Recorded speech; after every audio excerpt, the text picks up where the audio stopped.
Good morning, everybody. It is so good to be with you this fine Thursday morning. It is, isn't it?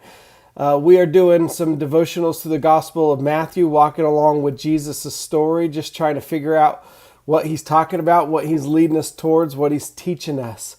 It is so good to be with you. And thanks for being here. Absolutely. Let's move on into our passage, shall we? We are doing Matthew 20:17 through 28. It is June 25th. This is number 68. We are paying the price for the position. Moving right into the passage.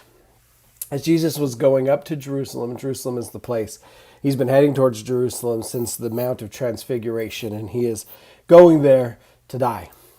He took the 12 aside by themselves on the road, and he told them, "Look, we're going up to Jerusalem." Twice now he mentions it. The human one, or the Son of Man in the older language, will be handed over to the chief priests and legal experts. They will condemn him to death. They will hand him over to the Gentiles to be ridiculed, tortured, and crucified. This is the first time he's mentioned being handed over to the Gentiles. This is the first time he's mentioned being crucified. And so he is telling his disciples that this public execution from a Roman cross is gonna happen. I mean, this thing is shameful. It is painful.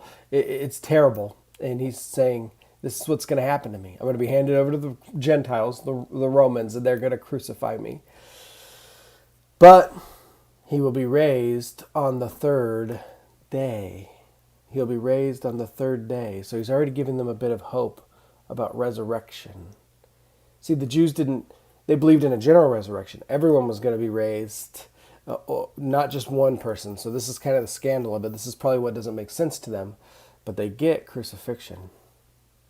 Then out of the third prediction of Jesus' own death, we have the mother of Zebedees' sons came to Jesus along with her sons. So the mother of Zebedees' sons came to Jesus along with her sons. And bowing before him, she asked a favor of him. "What do you want?" he asked. She responded, "Say that these two sons of mine will sit, one on your right and one on your left, in your kingdom." So in Mark, it's the two sons that ask. In Matthew, it's the mother that asks. And she wants the best seats, the box seats, when Jesus gets to his kingdom. And she doesn't know exactly what that means. Whether that means Jesus is going to get to Jerusalem and overthrow the Romans and set up a new government, which is what a lot of people wanted Jesus to do, or if it means in the world to come, in the eschaton, in the heavenly kingdom. Jesus replied, "You don't know what you're asking." Looking at the boys, looking at the sons, he says, "Can you drink from the cup that I'm about to drink from?" They said, "We can." He said to them, "You will drink from my cup, but to sit at my right or left hand isn't mine to give." So what's this cup stuff? Old Testament has a lot of imagery of the cup. It has to do with God's wrath. It has to do with suffering. It has to do with passion, but in the old sense, not like I'm passionate about something, but like suffering for long periods of time. And so the early church saw this passage as James and John, the sons of Zebedee, they will also suffer martyrdom, and they did. They did drink that cup of suffering. But Jesus says, the seat to my right and left, the best seats, the seats of honor, are not mine to give. It belongs to those for whom my Father has prepared. So the Father gets to decide who sits where. Now, when the other 10 disciples heard about this, they became angry with the two brothers. Why? Because they wanted those seats. They were probably mad that these brothers were jockeying for position, 25. But Jesus called them over and said, "You know that those who rule the Gentiles show off their authority over them, and their high-ranking officials order them around. But that's not the way it will be with you. Power is going to be different in the kingdom, not like the Gentiles." Jesus just said he's going to die. That's what power looks like in the kingdom. Not who gets the best seat. Not like the Gentiles who are going to lord their power over people, boss people around, tell people what to do, show off. That's not what power looks like in the kingdom of God, Jesus is telling us. He says, "Whoever wants to be great among you will be your servant. And whoever wants to be first among you will be your slave. Just as. Okay, so again, this is about the fourth time Jesus said the first shall be last and the last shall be first. This is the fourth time Jesus has said the kingdom economy is different than the worldly economy. Yeah? And so he says, just as, so he's giving us an example. The human one, or the Son of Man in the old language, didn't come to be served, but rather to serve and to give his life to liberate many people. The word liberate there is ransom. We've talked about ransom theory here before, that Satan owned humanity and the world, and God bought it all back with his Son.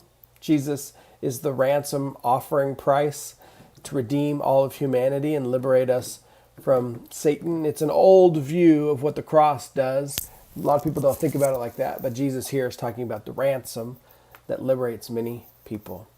Let's get into our 4 questions and figure out what we learn about this passage. What do we learn about God? What do we learn about humans? Is there a command or is there an example? I got a paragraph and a prayer and we're on our way. What do we learn about God? Jesus is going to die at the hands of the Gentiles, here in this case the Romans. He very clearly tells us.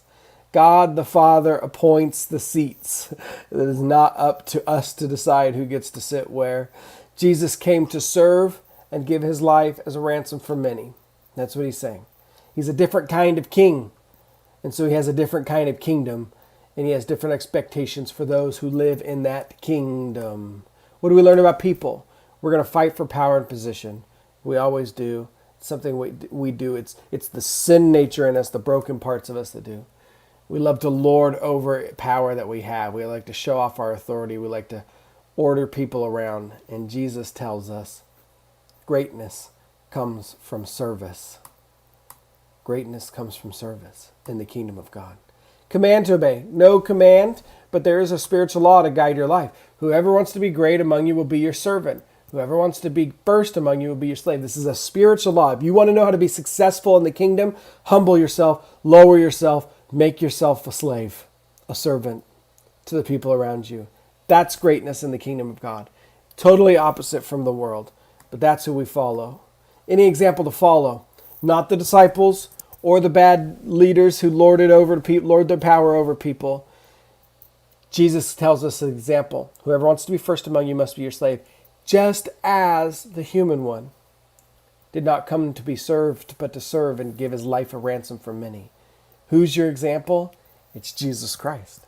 He's the example for what greatness looks like, for how we live our life, for the best way to live our life, for what it means to live in the kingdom. Your example is Jesus. He's the one showing you the way, which is why he asks you to follow him. Here's my paragraph and prayer. 3 times Jesus has predicted his death, and 4 times he's told us that greatness in the kingdom is about lowering ourselves, making ourselves last, making ourselves least of all. It's repeated so many times we cannot deny how important and clear Jesus' message is here. We just don't want to do it. It's hard. But Jesus has given us a blueprint, a rubric, a way to know how to be great in the kingdom, and it comes through self-sacrificial service. Pouring ourselves out on the behalf of those around us. That's what greatness is in the kingdom of God. Not in the world. Greatness is having lots of possessions, having lots of people like you. It's having lots of power and influence. It's having lots of pleasure, right? Ways to play and have fun. Here it's about becoming less, becoming last, becoming least, and serving those around you. That's greatness in the kingdom of God. So I'm going to keep praying the prayer that I've been praying. I might have tweaked it a little bit, but it's about my priorities. It's about becoming last and least. It's about becoming service. Here is the prayer that I'm praying today. Help me to be great in the kingdom. Help me. I know how to be great in the world. If I worked really hard at it, I'm sure I could be. But I don't want that. That's fleeting. That's death stuff. That's stuff that leads away from Jesus. Help me to be great in the kingdom. Help me to want to be great in the kingdom, right? Oftentimes I just don't even want to. Help me to be great in the kingdom. I know exactly how to be great in the kingdom. I just don't want to sometimes. Help me to be great in the kingdom. Would you be blessed? Would you be at peace? Would you have a lovely day? And I will see you tomorrow, 8:30, right here.